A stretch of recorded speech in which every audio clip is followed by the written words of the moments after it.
Ya regresamos y bueno, mire, vamos a tocar un tema algo delicado. Nos acompaña la doctora Elizabeth Blas. Vamos a ver cómo podemos alzar la voz si hemos sido víctimas de alguna violación. Buenos días, doctora, ¿cómo está? Buen día, Ale. Siempre un gusto y un honor estar aquí con ustedes. Y sí nos toca un tema delicado. Es delicado por la cuestión de cómo denunciar una violación. Sin embargo, es un tema de realidad, es un tema que tenemos que afrontar y saber cómo manejar. Generalmente aquí la primera recomendación es la denuncia que vamos a hacer. Tenemos que ser bien honestos y también al mismo tiempo bien cuidadosos porque se provoca una devastación emocional. La persona que es víctima de eso tiene una sensación totalmente de frustración, de culpa inclusive, de impotencia y necesitamos cuidar todos esos aspectos. Pero lo primero que nada es siempre la honestidad. La persona que padece este tipo de situación, pues necesitamos su honestidad totalmente al 100% para que las personas que lo rodeamos podamos apoyar.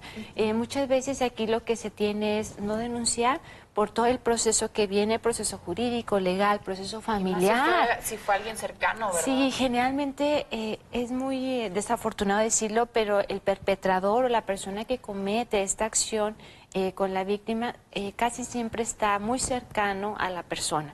Puede ser, generalmente es un familiar o un conocido, a veces un padre, es un hermano, es un tío, y por eso provoca el silencio porque la persona que lo padece sabe que al momento de decir puede sufrir dos cosas: la incredulidad de la misma familia, es decir, esa parte de no dar crédito a lo que estás diciendo, y la segunda parte es que sí puedes dar crédito o puedes confiar totalmente en la palabra, en este caso de la persona que lo padece, como tu familiar, tu hijo, tu hija, y puedes provocar esa separación o esa lucha entre familias y puede haber un conflicto familiar muy grande. Entonces la persona que lo padece está en una disyuntiva, porque yo sé que tengo que hablarlo, pero al mismo tiempo sé que voy a provocar un reacomodo muy fuerte y que la realidad que se tenía en apariencia va a dejar de ser la misma, ¿no?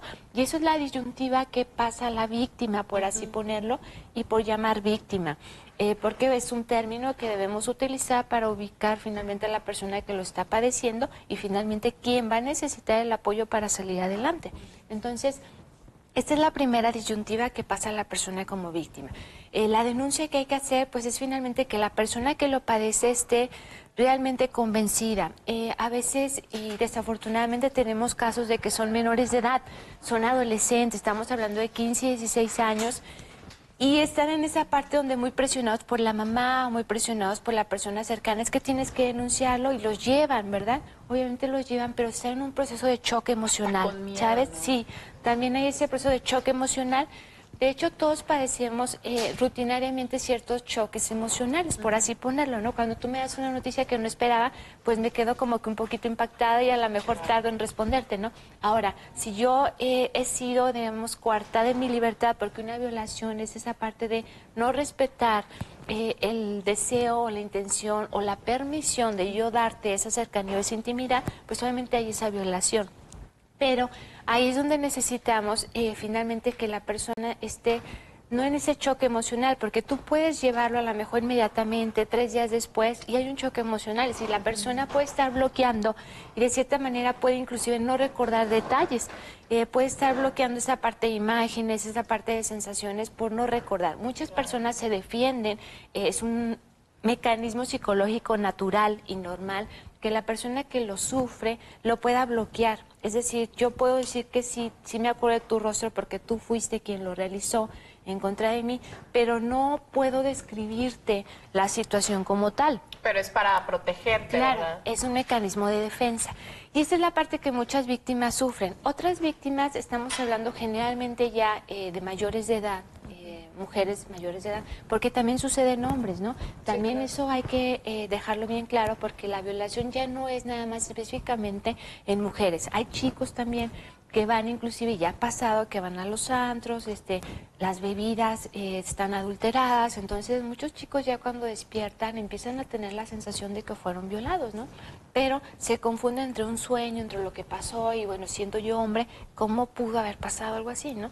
Hasta que ese mecanismo de defensa pues empieza a aflorarse y es cuando empieza a caer en cuenta de que realmente sí padece una violación. ¿Sí pasó?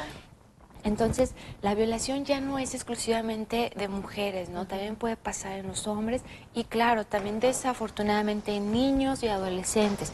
Y es muy difícil muchas veces tener la claridad de que realmente sucedió y cómo sucedió. Entonces, hay que y no primero... es que están mintiendo, ¿verdad? No, claro. Simplemente se están protegiendo de algo. Sí, es un mecanismo de defensa. Ahora, ahí, ahorita que tocas esa parte de mentira, y lo estábamos viendo en el bloque anterior, es bien importante también que la persona que lo denuncie, quien lo acompaña, porque siempre van a ir acompañados. Sí. Es muy raro que la víctima vaya ella sola a denunciar.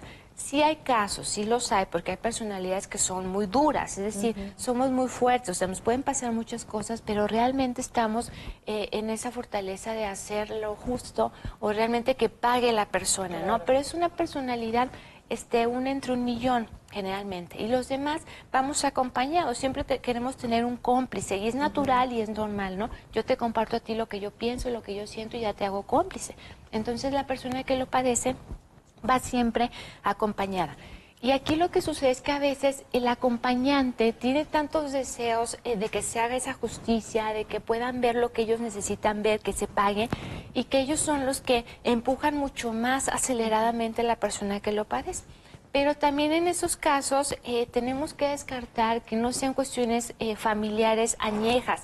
Muchas veces, y desafortunadamente también hay casos que tenemos en tribunales y obviamente en los peritajes que hacemos de chicas que nunca han padecido esa violación, ¿verdad? O sea, y obviamente... Como una venganza. Y los papás son los que tienen un proceso de separación, de divorcio, ¿no? Encontramos que hay un proceso ahí de infidelidad de la parte de la pareja. Y la esposa es quien empuja a la niña a que se haga esa denuncia y que se haga esa parte de, digamos así, de juego perverso, porque ya es un juego perverso, ¿no? Querer hacer toda esa situación. Y el papá, y nos pasó, pues ya hace un tiempo, el papá está denunciado y está detenido, ¿no? En el reclusorio. Entonces, obviamente la desesperación del padre, decir que no es cierto, jamás violó a la hija, no pasó esa situación. Entonces, ahí se cae en un juego de una mentira muy hábil y desafortunadamente pagan personas también que son inocentes, ¿no? Claro. O sea, tampoco estamos exentos de eso. Pero afortunadamente tenemos las herramientas, ¿no? Existen las técnicas, los peritos, debe haber siempre un peritaje psicológico y va a ser algo cuando tú denuncias una violación, va a haber un peritaje, tiene que haber un peritaje, sé que te tienes que enfrentar al MP, el Ministerio Público ahora se supone que ya tiene esa calidad y ese trato digno a las personas que llegan. Antes era todavía mucho más cuestionado, inclusive no se procesaba, inclusive se dejaba detenido. Hoy por la situación de Comisión de Derechos Humanos, toda la cuestión que tenemos de amparo, digamos, psicológico, pues se ayuda.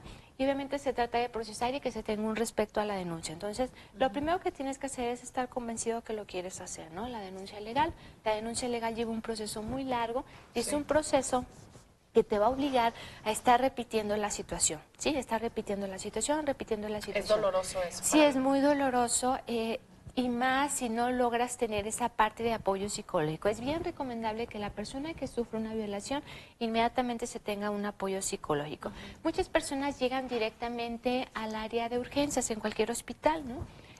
Se puede, claro, hacer por el choque emocional que se produce, también puede haber una cuestión fisiológica fuerte, entonces eso va a servir muchas veces para que se dé constancia en el Ministerio Público de la situación de que se acudió finalmente a la atención médica que siempre debe ser inicial.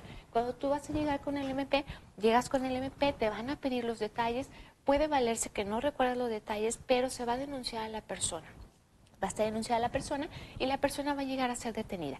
Es detenida, simplemente con el hecho de que tú denuncies, la persona va a estar detenida, ¿sí? Y en eso tiene un proceso para lo que sabemos legalmente, abogados, todo esto, y los peritajes. Los peritajes ahí nos van a develar, de cierta manera, una cercanía a la verdad.